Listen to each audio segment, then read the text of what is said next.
गया। Hello everyone, welcome to my channel. आज बच्चों हम प्रेजेंट इंडेफिनिट टेंस टॉपिक के अंतर्गत नेगेटिव सेंटेंस का अध्ययन करेंगे। आइए हम नेगेटिव सेंटेंस के नियम और उदाहरण को समझते हैं। नेगेटिव सेंस का मतलब होता है नकारात्मक वाक्य। नेगेटिव सेंटेंस का तात्पर्य नकारात्मक वाक्य होता है। आपको जब काइंड्स ऑफ सेंटेंस के बारे में पढ़ाया गया था उस समय आपको विधिवत अफर्मेटिव सेंटेंस की डिफिनीशन, नेगेटिव सेंटेंस की डिफिनीशन को अच्छी तरह से विथ एग्जाम्पल बताया गया था। तो आइए हम नेगेटिव सेंटेंस के वाक्यों का ट्रांसलेशन किस तरह से करते हैं। चलिए सूत्र पहले देखिए।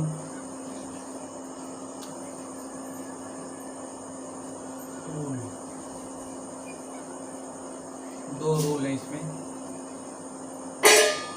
ही, सी, इट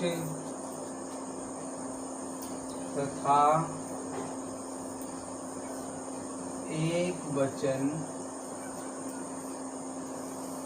इट तथा एक वचन कर्ता के साथ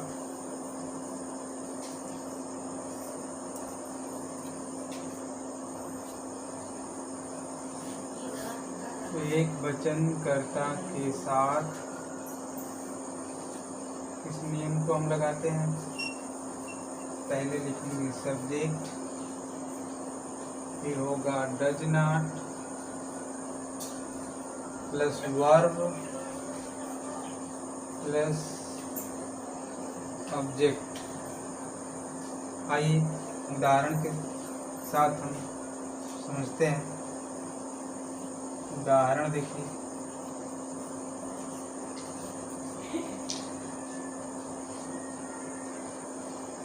राम अंग्रेजी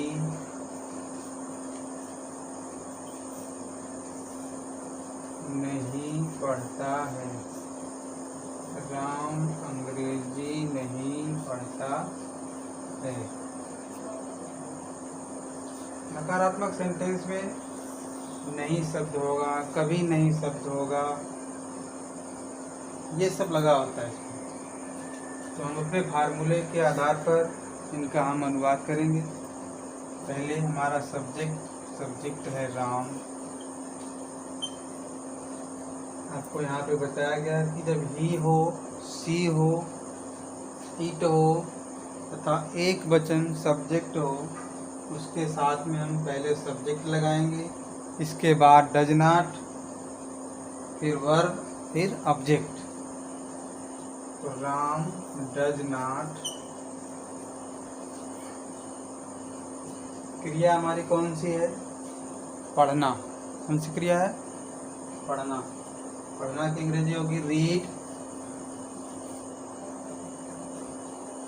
तो हमारा सब्जेक्ट हो गया, डज नॉट हो गया, वर्ब हो गया और अंत में बचा है ऑब्जेक्ट। ऑब्जेक्ट को लिखेंगे। ऑब्जेक्ट क्या है? अंग्रेजी का। अंग्रेजी के हो जाएगा English.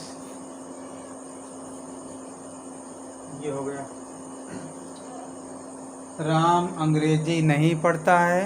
Ram does not read English. आइए और उदाहरण देखते हैं। वह गीत नहीं गाती है। वह गीत नहीं गाती है। देखिए बच्चों, यहाँ पर वह जो है ये स्त्रीलिंग, गाती है। अगर यहाँ पर गाता होगा तो पुल्लिंग हो जाएगा, तो हम वह की अंग्रेजी को ही लगाएंगे। जबकि हमारा यहाँ पर स्त्रीलिंग है वह, तो हम सी का प्रयोग करेंगे। तो आइए नियम के आधार पर हम इसको बना देते हैं, इसका ट्रांसलेशन। सी डज नॉट क्रिया क्या है? गाना की अंग्रेजी सिंग, सी डज नॉट सिंग, गीत सॉन्ग हो जाएगा। गीत की अंग्रेजी होती है सॉन्ग। ठीक,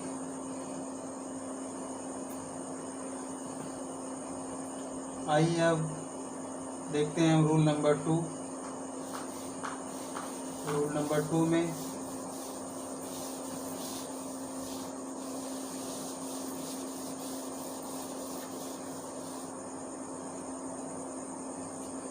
आई, we, you, they, I, we, you, they तथा बहुवचनकर्ता के साथ हम डू नॉट का प्रयोग करते हैं। इसका डू नॉट का प्रयोग करते हैं।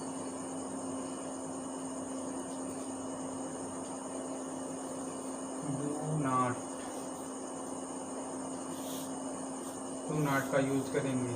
आइए उदाहरण देखते हैं। हम मुंबई नहीं रहते हैं। हम मुंबई नहीं रहते हैं। ठीक है बच्चों, अब हो गया हम की अंग्रेजी होगी वी। हमने तो रूल लिखा ही नहीं, आइए रूल लिख लेते हैं पहले। Subject plus do not plus verb plus object, ये बहुवचन का रूल है। इसके अनुसार हम इसका अनुवाद करेंगे अंग्रेजी में। तो हो जाएगा we do not, first number पर हमारा सब्जेक्ट, सेकेंड नंबर पर डू नॉट, इसके बाद वर्ब। वर्ब क्या है? रहना। रहना की अंग्रेजी लिव। लिव मुंबई में, इन मुंबई, इन मुंबई। आइए नेक्स्ट एग्जांपल देखते हैं। बच्चे शोर नहीं करते हैं। बच्चे शोर नहीं करते हैं। देखिए, बच्चा जो है एक वचन होता है, जबकि बच्चे बहुवचन। बच्चा को अंग्रेजी में हम चाइल्ड कहते हैं और बच्चे को चिल्ड्रेन। तो बच्चे के लिए हम डू नॉट का यूज करेंगे। तो फर्स्ट नंबर पे हमारा सब्जेक्ट होगा, तो सब्जेक्ट हो जाएगा चिल्ड्रेन।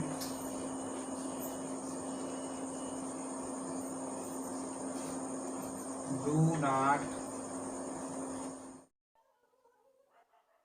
डू नॉट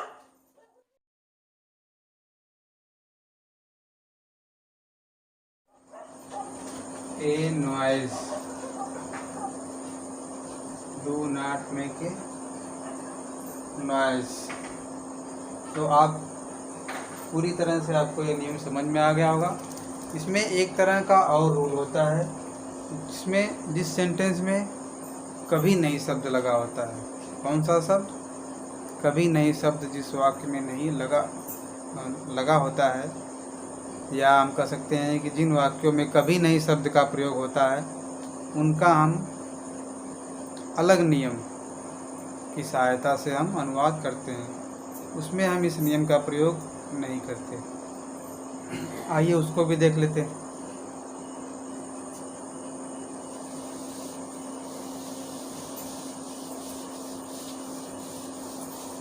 तीसरा रूल, रूल नंबर 3।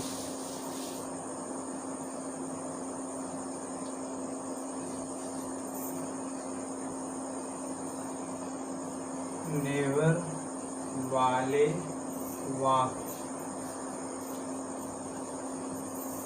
या जिन वाक्यों में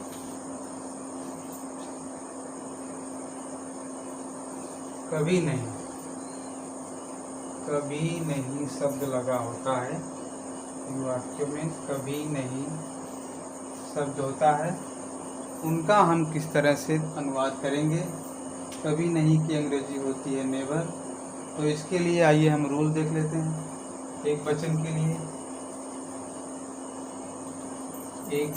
लिए रूल और बहुवचन के लिए कौन सा रूल लगेगा। एक वचन में हम लगाएंगे सब्जेक्ट प्लस नेवर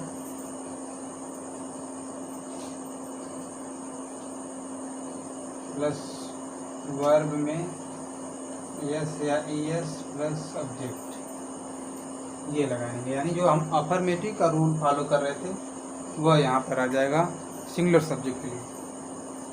प्लूरल के लिए, बहुवचन के लिए subject plus never plus verb और ऑब्जेक्ट। नेगेटिव सेंटेंस में जब कभी नहीं शब्द वाले वाक्य होते हैं तो इस रूल से हम उसका अनुवाद करते हैं। आइए दोनों के हम एक एक एग्जाम्पल देखते हैं। वह विद्यालय कभी नहीं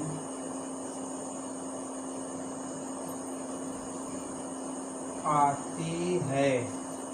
वह विद्यालय कभी नहीं आती। यहाँ पर देखिए कभी नहीं शब्द आ गया। तो आइए इस रूल से हम कर दीजिए। इसका सब्जेक्ट हो जाएगा सी नेवर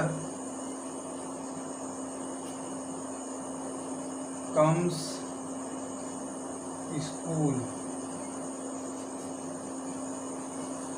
सी नेवर्स कम्स स्कूल। एक वचन है तो हम वर्ब में यस या एस लगाएंगे, और यस या ईएस लगाने के नियम भी आपको हमने पढ़ा दिया है। आइए हम एक वचन का एग्जाम्पल हो गया, बहुवचन के एग्जाम्पल को भी देख लेते हैं।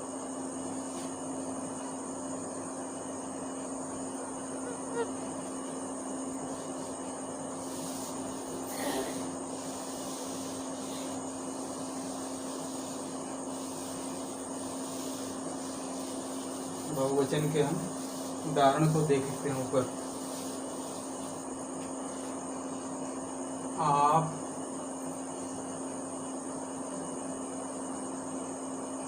झूठ कभी नहीं बोलते हैं।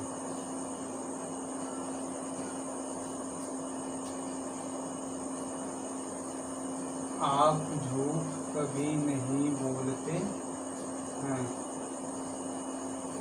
देखिए आप बहुवचन के लिए इस नियम से हम अनुवाद करेंगे। आपकी अंग्रेजी हो जाएगी, सब्जेक्ट पहले हम लिखेंगे यू, सेकेंड नंबर पर हमारा हो जाएगा नेवर, यू नेवर। इसके बाद वर्ब लगाना है, झूठ बोलना tell a lie, tell a लाई। ठीक, इस तरह से नकारात्मक वाक्यों का हम अनुवाद करते हैं। अब नकारात्मक वाक्यों के बाद हम प्रश्नवाचक वाक्यों का अनुवाद, उसके नियमों को सीखते हैं। आइए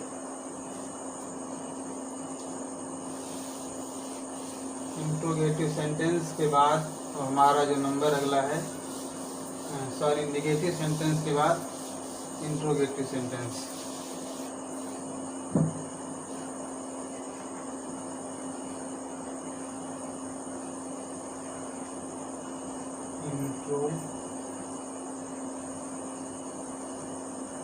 इंट्रोगेटिव सेंटेंस ये प्रश्नवाचक वाक्य होते हैं। प्रश्नवाचक वाक्य को अभी हमने पढ़ाया है आपको काइंड्स ऑफ सेंटेंस के अंतर्गत। ये दो प्रकार के होते हैं। फर्स्ट वे होते हैं जो हेल्पिंग वर्ब से स्टार्ट होते हैं, और सेकेंड वे होते हैं जो क्वेश्चन वर्ड से शुरू होते हैं। हेल्पिंग वर्ब को भी हमने विस्तार में पढ़ा दिया है और क्वेश्चन वर्ड को भी।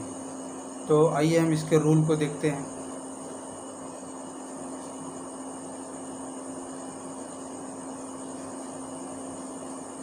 Question word plus subject, question word के बाद डू या डज।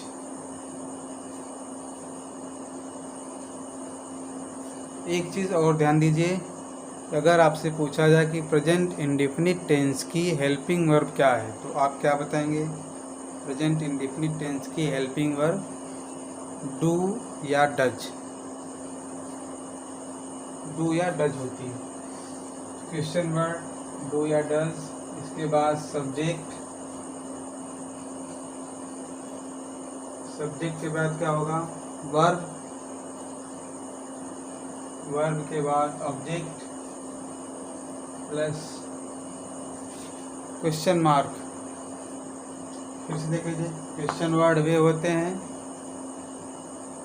जिनसे प्रश्न का बोध हो। What, why, where, when, how, etc इत्यादि ये क्वेश्चन वर्ड होते हैं। और helping verb do, does, is, am, are, was, were, will, shall, etc। ठीक है, चलिए देखते हैं। दो तरह के वाक्य हम लिखें। जब हमारा सेंटेंस क्या से शुरू होगा, तब हम यहाँ से डू या डज से स्टार्ट करेंगे, इस रूल को रखेंगे। जब हमारे क्वेश्चन वर्ड जब हिंदी वाक्य के बीच में होंगे, तब हम पहले उनकी अंग्रेजी लिखेंगे, इसके बाद क्रमशः इस नियम का पालन करके उनका अनुवाद कर देते हैं। क्या वह रोटी खाता है? क्या वह रोटी खाता है? क्या से जब स्टार्ट होगा तो हम पहले डू या डज से शुरू करके फिर सब्जेक्ट लगाएंगे, फिर वर्ब, फिर ऑब्जेक्ट, इसके बाद जो बचा रहेगा उसको करेंगे और अंत में क्वेश्चन मार्क। तो क्या से हमारा वाक्य स्टार्ट है? अब देखना है आपको सब्जेक्ट। सब्जेक्ट हमारा वह एक वचन के साथ क्या लगाएंगे? डज, तो हो जाएगा डज। यहाँ पर आ जाइए, सब्जेक्ट क्या है हमारा? वह। जब भी वह, ध्यान दीजिए, जब भी वह शब्द आता है तो हम वाक्य के अंत से क्रिया को देख करके हम ज्ञात कर लेते हैं कि वह ही है कि सी, पुल्लिंग है कि स्त्रीलिंग। अगर यही खाती है होता तो हम सी लगाते, खाता है तो ही लगाएंगे। डज ही, अब आ जाइए वर्ब पर। डज ही इट ब्रेड, और क्वेश्चन मार्क। ठीक, फिर से देख लीजिए। Question word present indefinite tense में का जो इंट्रोगेटिव का रूल है, यहाँ से रूल हमारा स्टार्ट होता है। क्वेश्चन वर्ड, फिर डू या डज, फिर सब्जेक्ट होगा, फिर वर्ब होगा, फिर ऑब्जेक्ट होगा, और अंत में अगर कुछ बचा है तो उसको लिखेंगे। इसमें एक वह होता है जब क्या से शुरू होता है तो हम पहले हेल्पिंग वर्ब लगाएंगे, डू या डज। अन्यथा जब प्रश्नवाचक शब्द वाक्य के बीच में होते हैं तो पहले हम उनकी अंग्रेजी लगा करके, उनकी अंग्रेजी लिख करके, फिर आगे के नियमों का हम पालन करके उनका अनुवाद कर देते हैं। आइए उसके भी हम एक उदाहरण देख लेते हैं।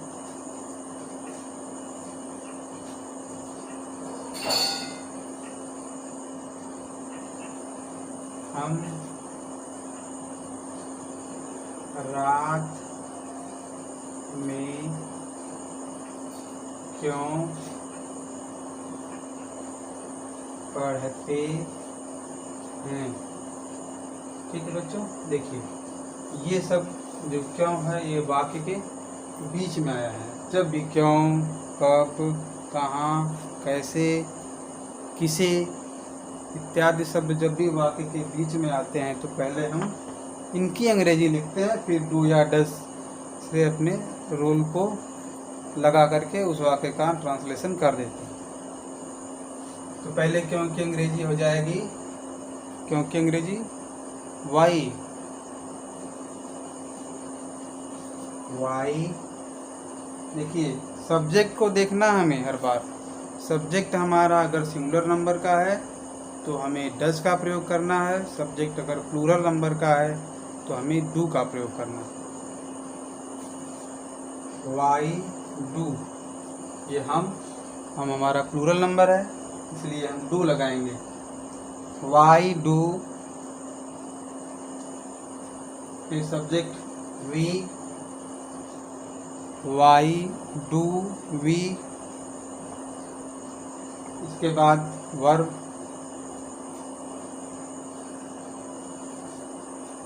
Y do we read. बचा क्या है, रात में, उसकी अंग्रेजी लिख देंगे एट नाइट।